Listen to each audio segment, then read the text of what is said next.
Hi, my name is John Damaris. This is my brother Chris, and we're here to talk about Chris's method. It's a technique we came up with through a lot of trial and error, and was to prevent Chris from having all types of aggressive behavior. And anyway, that's what we're going to talk about. So I'm 50, Chris is 46. I just want to introduce you to my mom. Hi, boys. My mother. Very dedicated mom.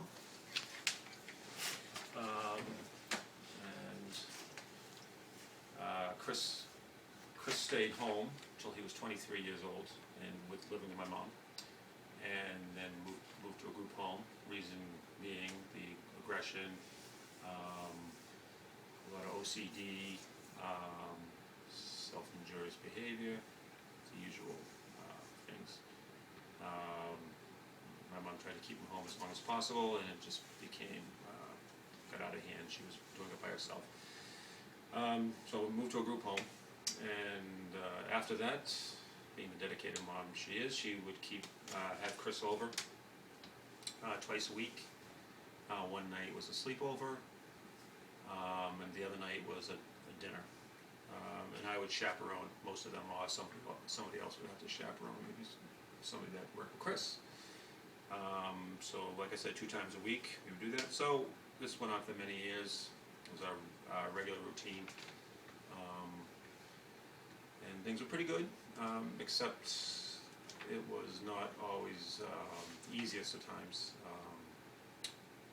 Chris would be very uneasy, look of unhappiness. You see a little small smile on Chris's face now. This you would not see ever. Maybe once in a great moon. You see Chris sitting very still. Him going through this whole process. It's easy for him. I really must say it's easy for him. He knows what it's all about. He might even start meditating, which is Chris's method. And there he goes. He's very good at it. He's been doing it for many, many years. Anyway, we're here to describe the process a little bit. So during the visits, we would just have a regular day hanging out at home, and we could see what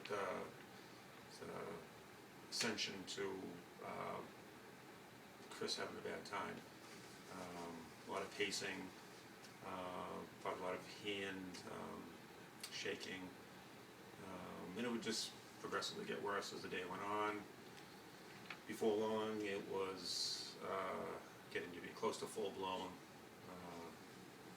A lot of doors would be slammed. You'd be pulling his hair. A lot of pacing, like I said. Then maybe even grunting, moaning. And we'd let him go pretty far until we realized we had to intervene. So we would just Mom and I would both say, okay, it's time to move in. So we take him to a quiet room and close the door. And this could go on for some time.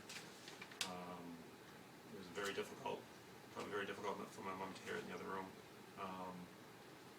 And it was difficult for me. I was pretty used to it, but it was still difficult. So anyway, I'm going to show you exactly what we did, and it'd be easier for me to segue into how we came about this method. So, like I said, Chris would be having a hard time. I would go to a bedroom with him, with a bed, and I forget how we started doing it this way, but we would have him lie on his stomach where I could control him the best. So, Chris, if you want to go right around this way, lie in just like that. And of course, back then it was not as easy as this. Chris is extremely cooperative. So anyway, I would get Chris on the bed. What I would have to do is it would be very aggressive, and he would be probably lashing out at me, trying to scratch my hands, or whatever. He'd be banging his slapping his head very hard. So I would have to literally hold him, and so I would get to probably start out by getting his arms, and if it got so bad, he would swing his legs up wildly. And Chris is larger than me and definitely stronger than me. He would throw me off his body. That's how strong he was.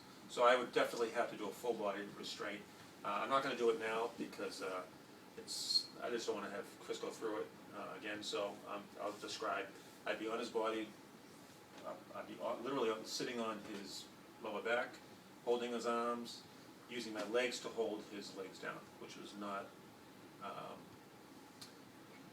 He was very much stronger than I was, so it seems like it couldn't be done. And for some reason, he would not throw me that far. So anyway, this could go on for an hour and a half, 2.5 hours. Very long time. It was very tiring, and you had to wait until he got calm enough. I could see it in his face. He'd be in full-blown sweat, and I knew when it was time I could let go. So I did, and then we go about our day. And usually that one time would do it for his visit. Wouldn't have to do it again, from what I can remember. So anyway, this technique came about from this whole restraining situation, and so after many years of doing this, I came to see some things.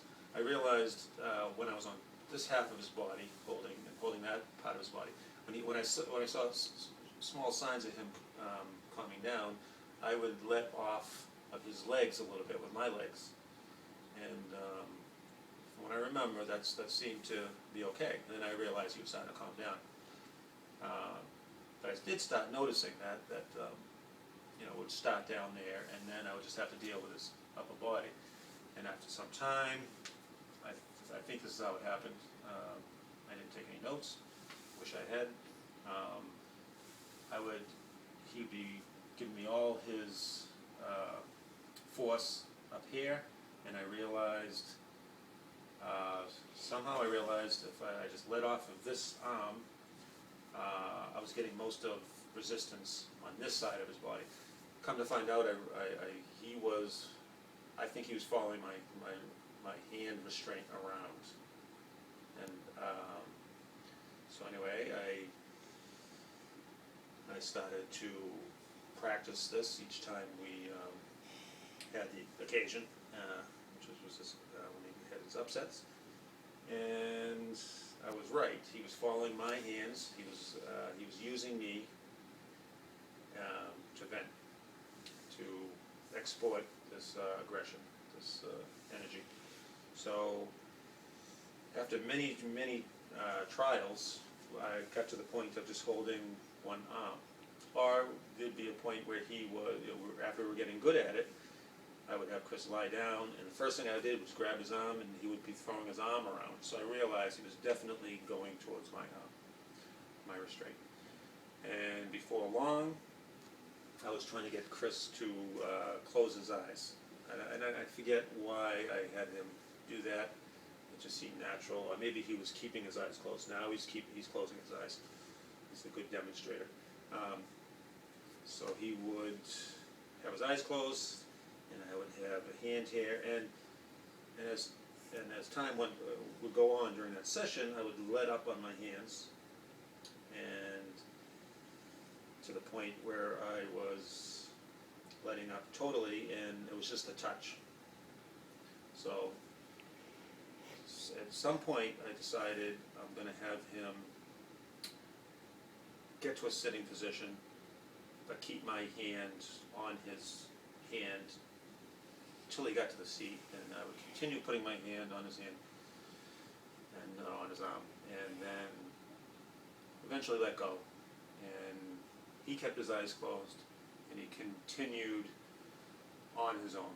So it was like a transfer. So this is Chris, if you want to get up on that side over there. This, of course, is not exactly how it happened, but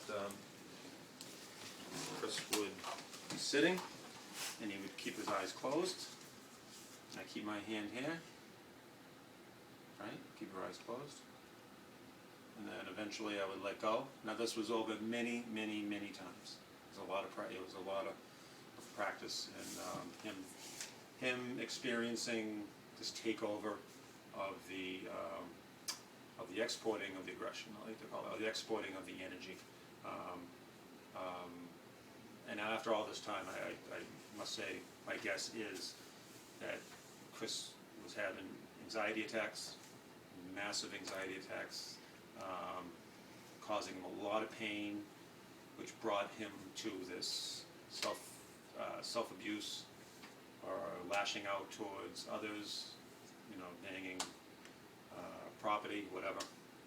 And so I think it was a very uncomfortable situation for him, and I think that's why it got to that point. So this whole transfer took a lot for him to recognize the energy that was swirling around inside him, and me helping him with it, and then it somehow transferring back to him, where he now does it like this. He just, this is like a daily maintenance program. He does it so much now. Like I said, he's 46 years old. He's probably been doing this for 7, 10 years now, like this, where he's just sitting. That might be a little too long. I can't remember. But so he does this every day, and it is becoming a natural part of his character, and I think where he is really taking control of it. And anyway, he's almost maybe 100% episode free. He does not have the outbreaks he used to have, that I've been describing. Not even close. It was definitely a rough period. So he's done a remarkable job, and so this is where we are now. He will do it when he visits. He does it so easily. It's been a real success for him, and hoping if I can find people with similar characteristics, I can try it with them. Of course, we won't have all that. We won't have the luxury of all that time to train somebody. Whatever, how many years it took us. But from the experience and what I think, what the experience that he's gone through, I think I can duplicate it with someone on a much shorter time frame. So that's what I would like to do. And if you are interested, go to the contact information, and we will correspond and see if I can help you out. So, anyway, Chris, thank you very much. He's terrific, and if you could only see him back then and now, he's a pretty amazing guy. Anyway, thank you very much.